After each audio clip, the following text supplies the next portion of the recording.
출애굽기 다음 나온 여호수아서를 이야기는 가나안 땅을 정복하는 전쟁 이야기입니다. 그런데 이걸 이스라엘 나라와 팔레스타인 곧 가나안 나라의 전쟁으로 보면 안 되고 하나님의 심판으로 읽어야 됩니다.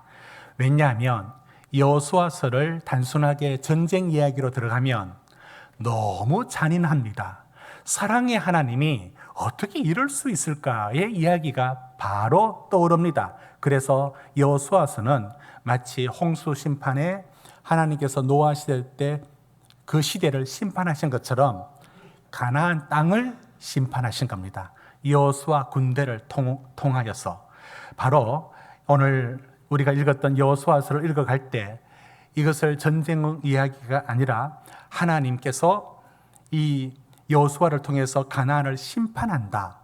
그 심판의 얘기로 읽어야 되고 그 다음에 그 땅은 그 백성에 약속되어서 주신 땅을 주신다라고 보아야 됩니다. 한 표로 한번 보시면 여호수아서는 이 두 가지 관점으로 늘 보아야 됩니다. 죄로 가득 찬 가나안 땅에 대한 심판, 그리고 그 땅은 누가 차지하느냐? 하나님이 백성들이 차지하게 한다. 이 두 가지가 여호수아서의 이야기입니다. 그러면 오늘 저는 이 죄로 가득 찬 가나안 땅을 하나님이 어떻게 심판하시느냐면 진멸이라는 히브리어 단어를 사용합니다. 여러분, 진멸이 뭐냐면 히브리어로 헤렘이라고 말합니다. 한번 보여주십시오.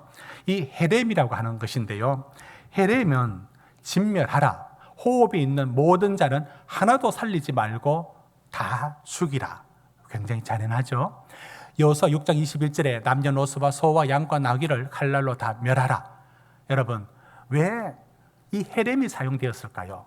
그러니까 성경에 이 헤렘이라는 단어가 80번 나오는데 그 중에 27번이 여호수아서에서 나오는데, 이 헤렘은 이것이 이제 완전히 진멸하라는 이런 뜻이고 하나님 앞에 가정이 여긴 바 되었으니까 다 불태워라 이런 뜻으로 가져가는 이유가 뭐냐면, 이걸 이렇게 그 가나안에 대한 하나님의 심판으로 읽지 않으면 여호수아서는 읽다가 시험됩니다. 너무 잔인하지 않습니까? 어떻게 저렇게 전쟁을 치를 수 있을까? 이건 하나님의 심판인 것을 잊지 말아야 합니다. 그러면 그렇게 봐야만 나중에 여호수아서에 뭐가 나오느냐면 아간이 물건을 훔쳤는데 그것으로 인해서 아골골짜기에 돌무더기가 되도록 심판을 받습니다. 왜냐하면 도덕행위가 아니에요. 아간이 잘못한 것은 탐해서 훔치는 것만이 죄가 아니고, 이 전쟁은, 일반 전쟁은 전리품을 그들이 가지지만 이 헤렘이라고 하는 가나안에 대한 심판은 여호수아 군대가 차지해서 얻은 전리품은 다 불태워서 하나님께 올려야 되는 하나님의 심판으로 해야 되는데, 아간이 탐심을 갖고 훔쳤어요. 훔친 것보다 더 큰 죄는 이건 하나님 앞에 건들면 안 되는, 다 태워야 되는 것인데 여러 가지 것들을 탐을 낸 겁니다. 자, 그러면 이 말씀을 여호수아서를 읽어가는 기본적인 해석의 틀로 여러분들이 갖고 오늘 말씀에 들어가고자 합니다. 그러니까 완전히 진멸하라는 가나안 땅에 대한 진멸의 얘기 속에 이 하나님의 불같은 진노가 임한 겁니다. 그러면 이 심판에서 살아남을 사람이 없습니다. 왜냐하면 진멸하라 했거든요. 그런데 유일하게 살아남는 한 여인, 그 가족이 다 살아납니다. 왜 그럴까? 얼마나 선하고 얼마나 정직하게 살았길래, 뭐 때문에 의로운 삶이 되었길래 그가 유일하게 사는 가나안 사람 중에 살아남는 사람이 되었을까요? 여러분, 1절을 읽고 우리 한번 답을 찾아볼까요? 2장 1절입니다. 시작. 눈의 아들 여호수아가 시딤에서 두 사람을 정탐꾼으로 보내며 이르되 가서 그 땅과 여리고를 엿보라 하며 그들이 가서 라합이라 하는 기생의 집에 들어가 거기서 유숙하더니, 여기서 여러분 라합이라는 사람을 만나게 됩니다. 라합은 이제 가나안 사람, 그 가나안의 여리고성에 살고 있는 한 여자입니다. 그런데 그의 직업이 기생입니다. 나중에 이 라합의 여러 가지 믿음의 모습을 보고 기생 중에 좀 좋은 기생이 있나 이런 식으로 받아보려고 했는데 불가능할 것 같습니다. 이 기생이라고 쓰여진 히브리어의 존나흐라고 하는 말은 어김없이 매춘부입니다. 어김없이 창녀입니다. 그가 그 일을 하는 주인이었는지 그 일을 같이 했는지는 모르지만 분명히 그는 직업이 기생인 것을 피할 수가 없습니다.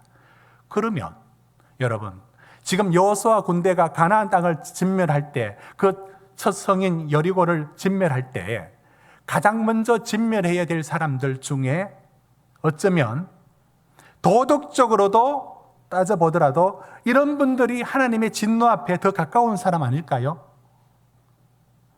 그런데 어떻게 라합이 유일하게 이 진멸에서 구원을 얻을 수 있었느냐의 얘기로 우리가 들어가 봅니다. 어떻게 그랬을까요? 여러분, 라합은 하나님의 백성의 관점에서 구원에서 얼마나 멀리 떨어져 있습니까?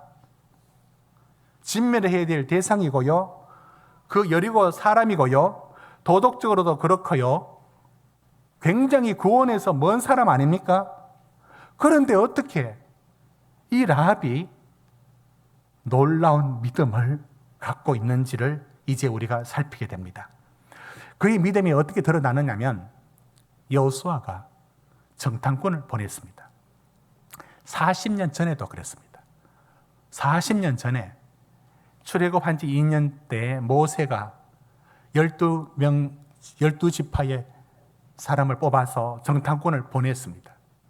근데 그 정탐꾼 보냈다가 돌아와서 하는 말이, 가나안 땅 보고 하는 말이, 저들은 네피림 거인 족속이고 우리는 그들 보기에 메뚜기 같고, 정말 우리가 왜 여기 나왔는지 모르겠다. 우리 와서 애굽에 죽을 장지가 없어서 여기서 죽나? 왜 가나안 땅 왜 가야 되느냐? 하면서 원망이 일어났습니다. 여호수아가 경험이 있습니다. 그는 여호수아와 갈렙은 그 10명의 불평하는 사람들과 달리 다른 믿음을 가졌죠. 온전한 믿음을 가졌죠. 그래서 여호수아는 이번에 12명 안 보냅니다. 믿음 없는 사람 보냈다가 무슨 일이 돌아올지 몰라서 믿음이 신실한 정탐꾼 2사람만 보냈습니다. 그 정탐꾼 2사람을 보내어서 돌아오는 얘기를 듣게 되는데, 이 정탐꾼이 가서 만난 곳이, 거주한 것이 자기 신분을 숨기는 곳이라고 숨긴 게 술집인 기생의 라합의 집에 숨은 겁니다. 손님처럼 가정에서 들어가서 묵었겠죠. 거기서 이제 숨어서 정탐을 하려고 하는데, 정탐하러 가기 전에 벌써 첩보가 들어왔습니다. 3절 보십시오. 여리고 왕이 라합에게 사람을 보내어서 그 집에 누가 들어왔다, 이스라엘의 어떤 첩자가 들어왔다 하면서 벌써 검문 검색이 들어온 겁니다. 그런데 여기서 잡히면 어떻게 될까요? 여기서 잡히면 여호수아는 그 두려운 마음을 어떻게 끌어안고 가나안에 어떻게 정복하러 나갈 수 있겠습니까? 여기서 잡히면 어떻게 될까요? 너무나 큰 타격입니다. 그런데 이 위기를 누가 막아주느냐면 기생 라합이 이들을 숨겨줍니다. 여러분, 4절 한번 보십시오. 이미 숨겼습니다. 숨긴 위치가 어디냐면 그게 바로 6절에 나오는데, 지붕에, 우리는 집이지만 거기 3대를 벌려놓은 거예요. 거기다가 덮어서 숨겨준 겁니다. 여러분, 이게 얼마나 위험한 일인지 아십니까? 이건 간첩을 은닉하는 죄입니다. 이건 여리고 왕을 배신하는 일입니다. 이거는 여기 가담만 되어도 살아나기 힘듭니다. 라합은 왜 이렇게 위험한 행동을 했을까요? 여러분, 정탐꾼이 지붕에 숨어 있는데 라합이 올라와서 이런 말을 합니다. 정탐꾼이 깜짝 놀랍니다. 여러분, 9절을 제가 읽고 10절을 여러분 읽어주시기 바랍니다. 9절에 정탐꾼에게 라합이 이런 말을 합니다. 여호와께서 이 땅을 너에게 주신 줄을 내가 아노라. 우리가 너희를 심히 두려워하고 이 땅 주민들이 다 너희 앞에서 간담이 농나니. 10절 시작.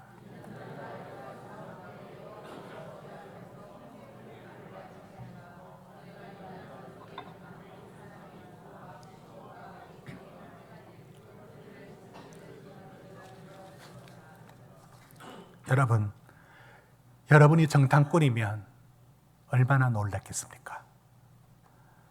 숨어 들어갔는데 저쪽은 적입니다. 그런데 그것도 기생 라합이 이런 말을 합니다. 내가 너희 믿는 하나님을 내가 안다. 깜짝 놀랄 얘기입니다. 언제 들어봤다고? 근데 그 하나님의 얘기를 중에서 특별히 두 가지를 기억하고 있는 거예요. 너희 하나님이 홍해 건널 때 홍해를 갈랐다면서, 출애굽할 때 홍해를 갈랐다면서, 지나오면서 요단 동편에 있었던 옥과 바산이라는 그 만만치 않는, 그도 우리 가나안 아모리 족속인데 그 나라를 이겼다면서. 이 얘기를 하면서 나는 그 얘기 들을 때 우리 모두가 심히 두려웠다. 여러분, 정탐꾼이 들어와서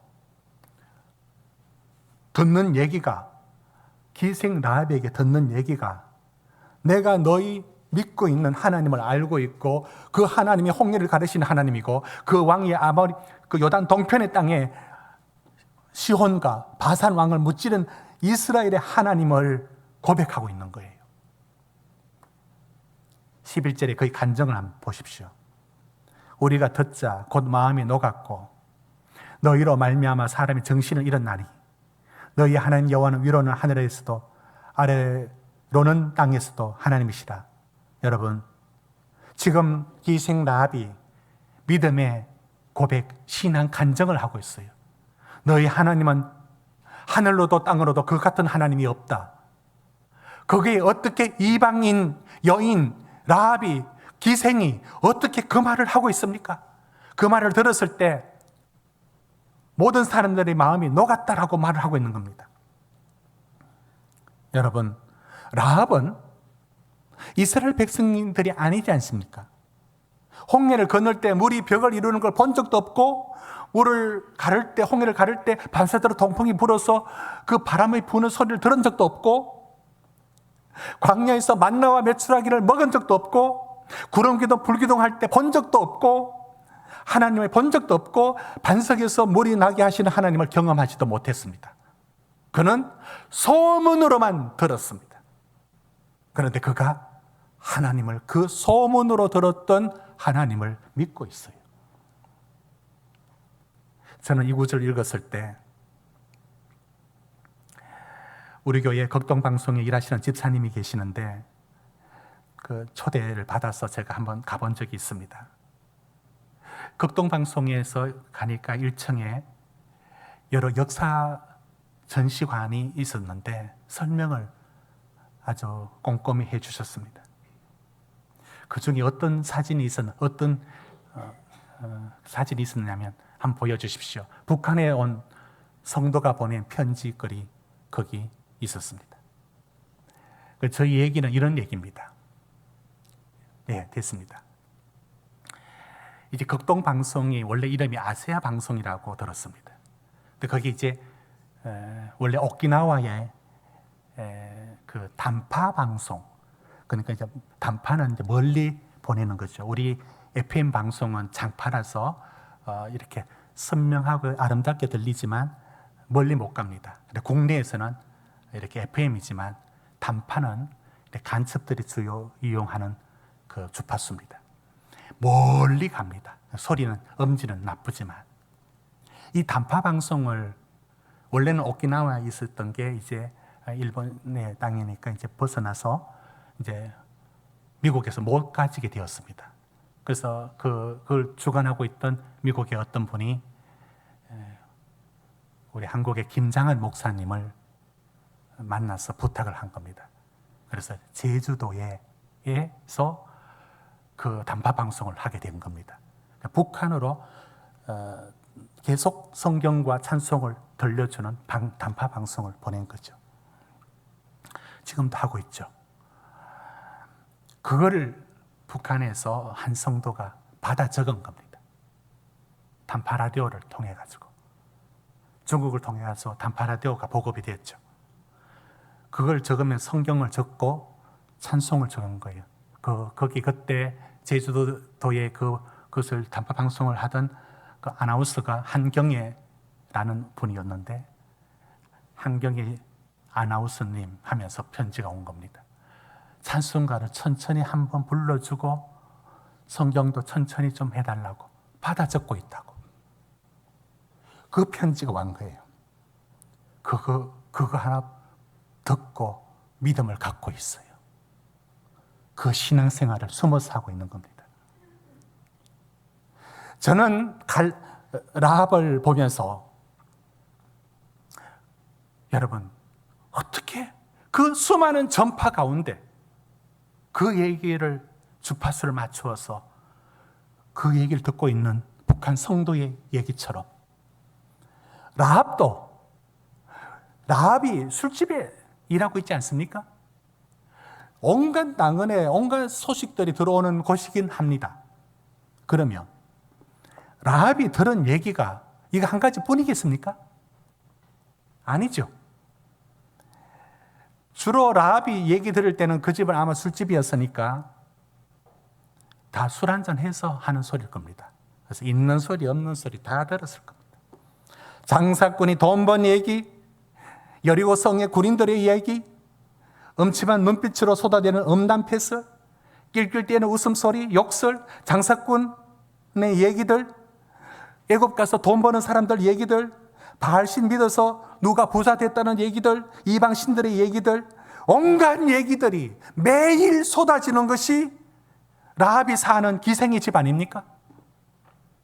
그 많은 얘기들이 마치 수많은 전파 속에 수많은 얘기들이 흐르는 것처럼, 그 많은 얘기들 속에 어떻게 홍해를 가리신 여호와의 얘기가, 옥과 바산을 이기신 이스라엘의 하나님의 얘기가 어떻게 그 얘기 속에 라합에게 꽂힐 수 있었을까요?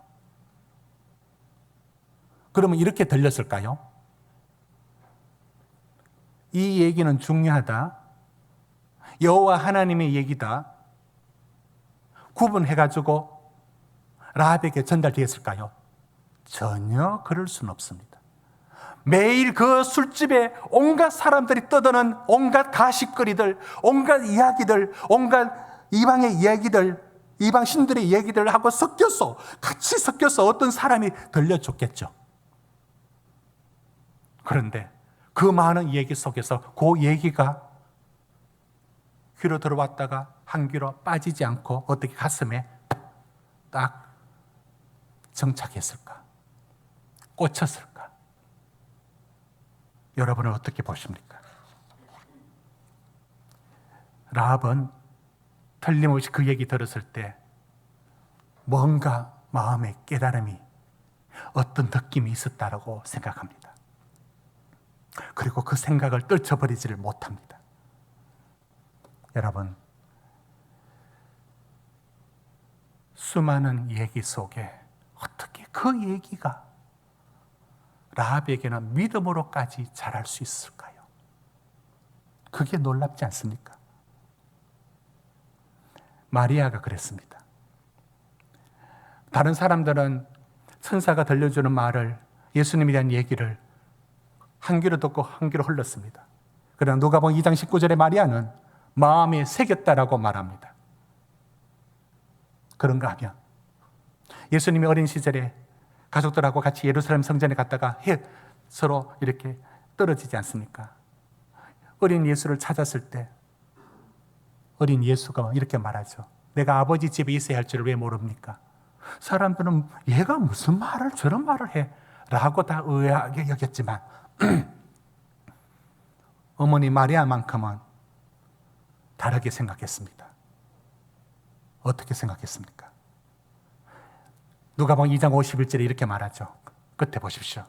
이 모든 말을 마음에 두니라.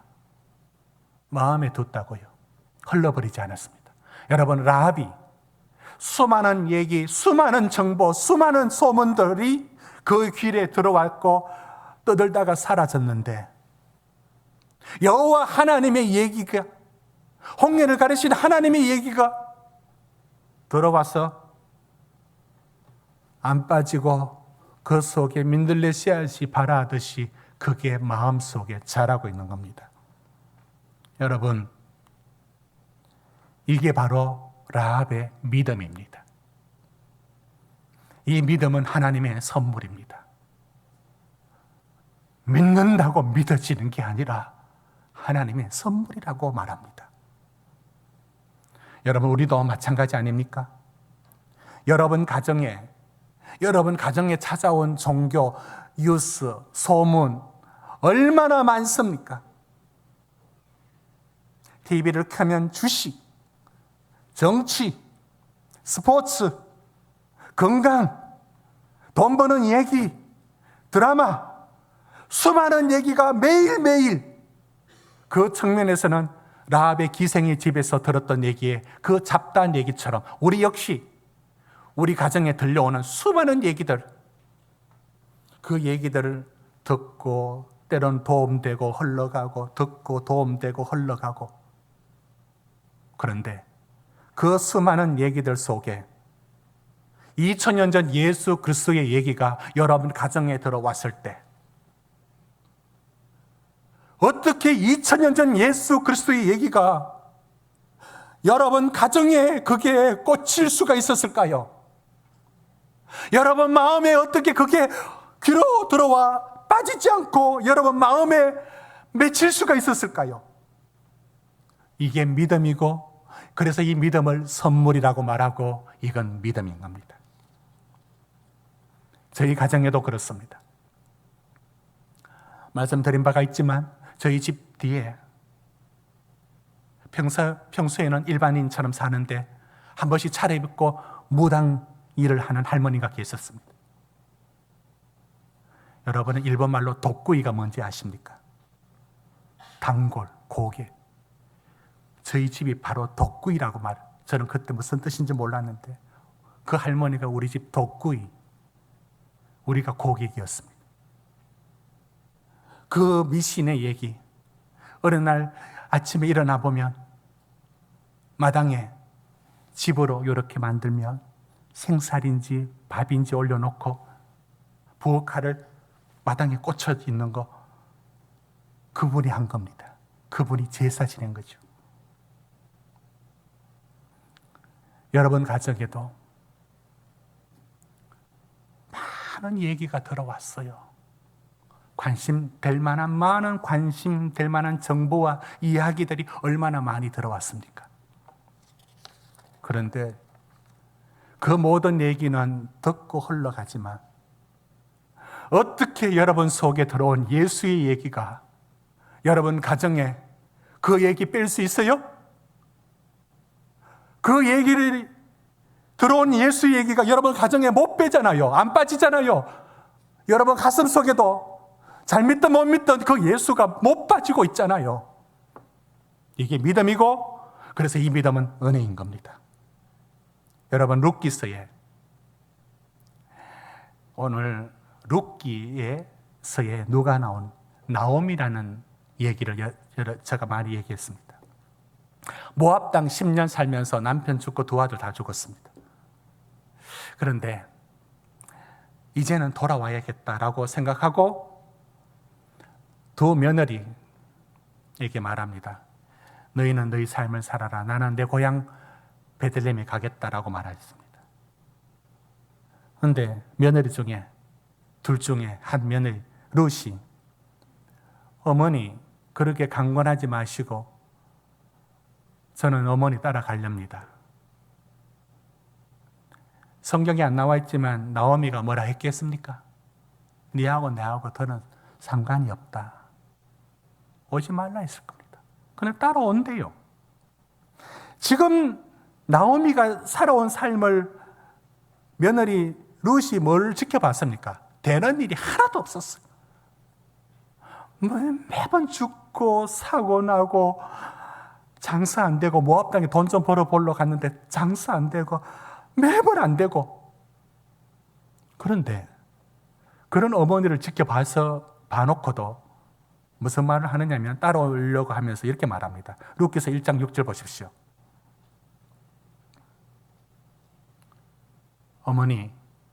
어머니 백성이 나의 백성이 되고 어머니 하나님이 나의 하나님이 되시리라. 여러분, 룻은 도대체 이 믿음이 어디서 왔습니까? 아니 잘 되는 걸 봤으면 그거 보고 혹해서 따라오기라도 하지. 어머니 나오미 보면서 되는 일이 하나도 없고 자기 남편도 죽었지 않습니까? 저 믿음이 어디서 왔을까요? 은혜인 겁니다. 사람이 믿습니다 해서 만들어진 믿음이 아니라 저 믿음은 하나님 주신 믿음인 겁니다. 그래서 마태복음 1장에 예수 그리스도의 족보가 나옵니다. 그 족보에 나오는 여인들 이름 한번 볼까요? 오늘 나오는 인물들 다 나옵니다. 살모는 라합에게서 보아스를 낳고, 보아스는 룻에게서 오벳을 낳고, 오벳은 이새를 낳고, 이새는 다윗 왕을 낳으니 다윗은 우리아의 아내에게서 솔로몬을 낳고. 그 끝은 뭐죠? 예수 그리스도. 예수 그리스도의 족보에 왜 저 여인들이 들어갔을까요? 구원이 믿음으로, 혈통이 아니라 믿음으로, 곧 은혜로 구원 얻는다는 이야기를 담고 있습니다. 그래서 히브리서에서는 이렇게 정의합니다. 히브리서 11장 31절입니다. 이 모든 일들을 뭐라고 얘기하는가? 우리 같이 읽습니다. 시작. 믿음으로 기생 라합은 정탐꾼을 평안히 영접하였으므로 순종하지 아니한 자와 함께 멸망하지 아니하였도다. 이걸 믿음으로 말하고 있는 것입니다. 이 믿음은 선물입니다. 하나님의 은혜입니다. 자, 그런데 이제 이 믿음이 만약에 라합의 마음속에만 머물러 있고 어떤 행동도 하지 않았다면 어떻게 되었을까요?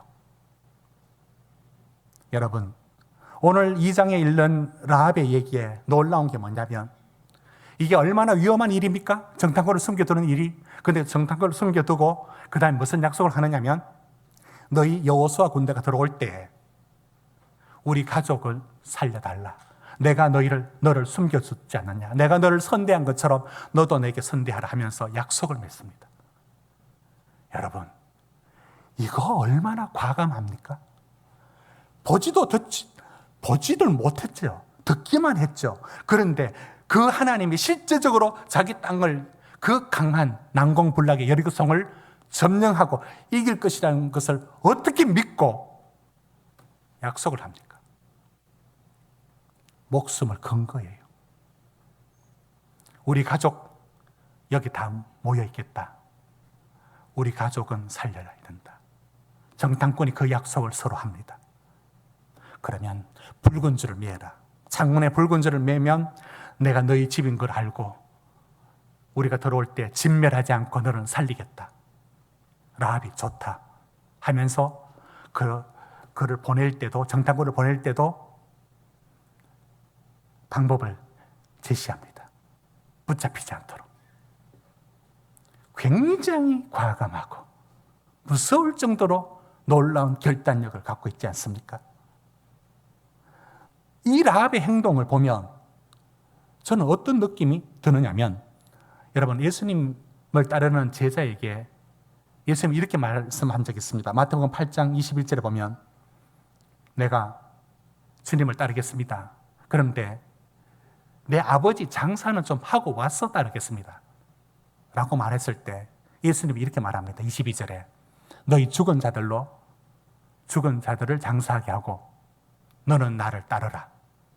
여러분, 저 말씀이 얼마나 놀라운 말인지 상식적으로는 이해가 안 되는 말이에요. 부친 장래, 그 어떤 것보다도 하나님 나라의 부르심에 적극 순종하라 라는 과감한 제자도의 요청인데요, 일반의 관점으로는 저 말씀은 이해가 안 되는 겁니다. 그런데 바로 오늘 라합에게서 저는 저 모습을 봅니다. 그 어떤 것보다도 하나님 앞에 이 놀라운 결단으로 자기 가족을 살리기 위하여 약속하는 모습을 보십시오. 여러분, 이게 쉬운 일이 아닌 겁니다. 붉은 줄을 맺고 21절에 보면 그 붉은 줄을 맵니다. 이 라합의 행함은 쉽지 않다는 것을 어떻게 알 수 있느냐면, 여러분, 소돔과 고모라 성 멸할 때 뒤돌아보지 말라고 했던데 롯입니다. 이번에는 롯의 아내가 뒤를 돌아봅니다. 그래서 소금 기둥이 되었습니다. 왜 돌아봤을까요? 미련이 있잖아요. 지금껏 살아왔지 않습니까? 그거 쉽게 떠나는 게 쉽지 않습니다. 라합은 안 그럴까요? 라합은 여기서 살아왔고 여기서 모든 걸 다 갖고 있습니다. 라합은 이 모든 걸, 여리고를 배신하는 것, 가나안을 배신하는 게 쉽겠습니까? 다 얽히고 설켜 있는데, 그러나 라합은 과감하게 결단하는 행동을 보여줍니다. 이런 모습을 야고보서는 뭐라고 얘기하느냐면 이렇게 말합니다.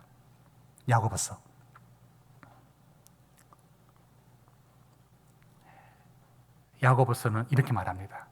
우리 같이 읽겠습니다. 시작. 또 이와 같이 기생 라합이 사자들을 접대하여 다른 길로 나가게 할 때 행함으로 어렵다 하심을 받은 것이 아니냐. 영혼 없는 몸이 죽은 것 같이 행함이 없는 믿음은 죽은 것이니라. 여러분, 우리는 지금 히브리서에서는 다시 돌아가 볼까요? 이런 라합의 모습을 뭐라고 얘기하느냐? 히브리서 돌아갑니다. 뒤로 돌아가 보면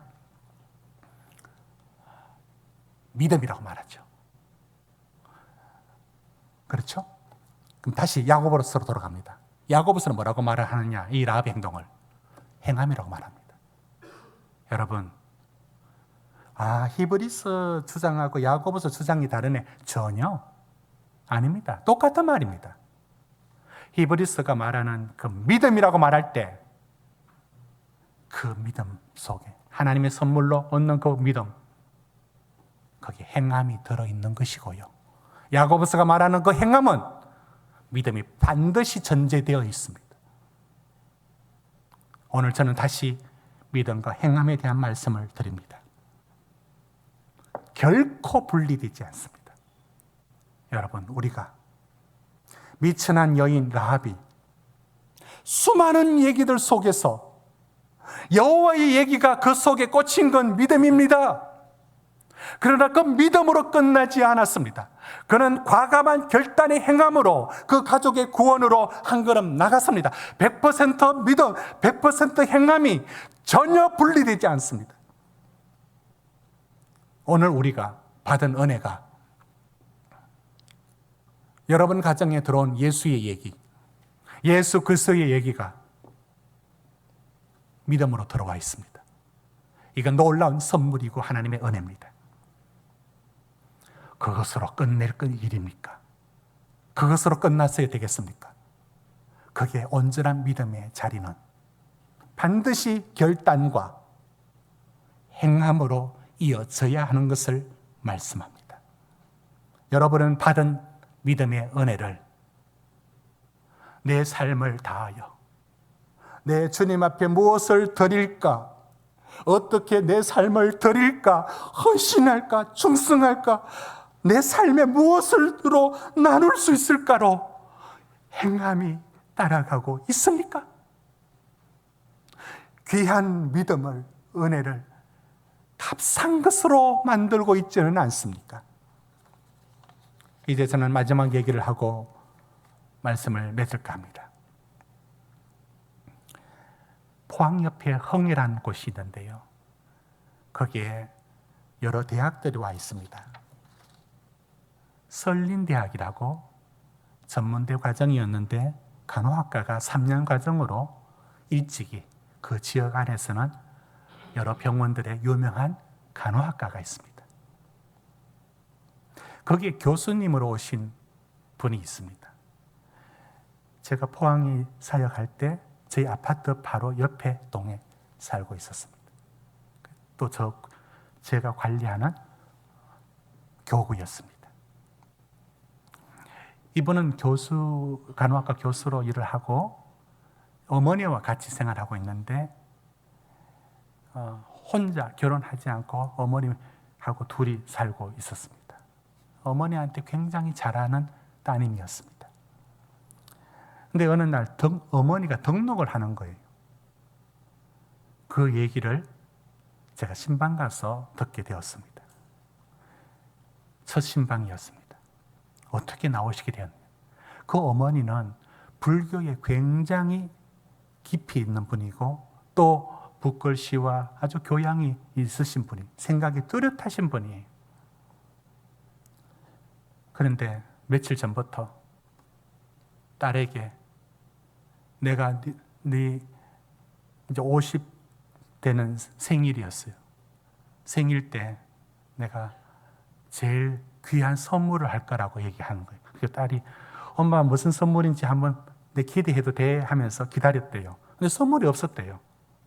그 생일 지난 주일 그 어머니가 성경책을 준비하고 교회 가는 그 교수 딸인 딸 가는데 같이 나서는 겁니다. 이게 내 선물이라고. 그 오랫동안 가졌던 그 다른 종교의 생각들과 그 했던 습관들과 모든 것을 딸에게 줄 선물로 자기는 이제부터 예수를 믿겠다는, 내 주인은 예수라고 하면서 결단하고 모든 걸 결단하고 나왔어요. 저는 그분의 단호함에 놀랐습니다. 그 많던 그 수많은 그 타종교와 관련되는 그 많은 것들을 그날로 끊고 다 버리고 예수 앞에 나온 이 결단력 앞에 제가 놀랐습니다. 여러분, 우리에게 다가온 예수의 얘기, 그 예수가 2000년 전의 예수의 얘기가 어떻게 내 가슴에, 어떻게 우리 가정에 들어와서 다른 얘기는 다 흘러갔는데 그것만은 내게 남아 있습니까? 이게 믿음입니다. 그래서 그 믿음을 은혜라고 말합니다. 그러면 그 은혜와 믿음을 받은 우리들이 내가 주님, 이 받은 은혜 어떻게 섬길까, 어떻게 봉사할까, 어떻게 내 삶을 나눌까로 그 행함으로 반드시 이어지지 않겠습니까? 여러분은 이 따라와야 될 마땅한 행함의 결단과 삶의 변화 여러분에게 있습니까? 이것이 오늘 라합에게서 오늘 우리가 배우는 이야기입니다.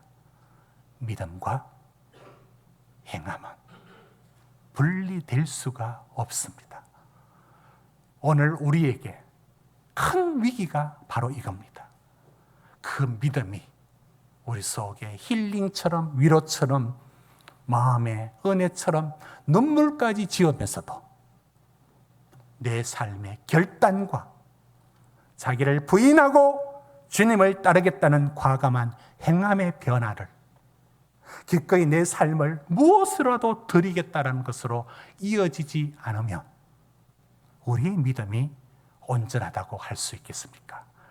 사랑하는 성도 여러분, 오늘 저는 우리 성도님들에게 도전합니다. 여러분의 믿음이 내 삶을 무엇으로 주님 앞에 드릴까라는 행함으로 온전해지기를 주의 이름으로 축복합니다.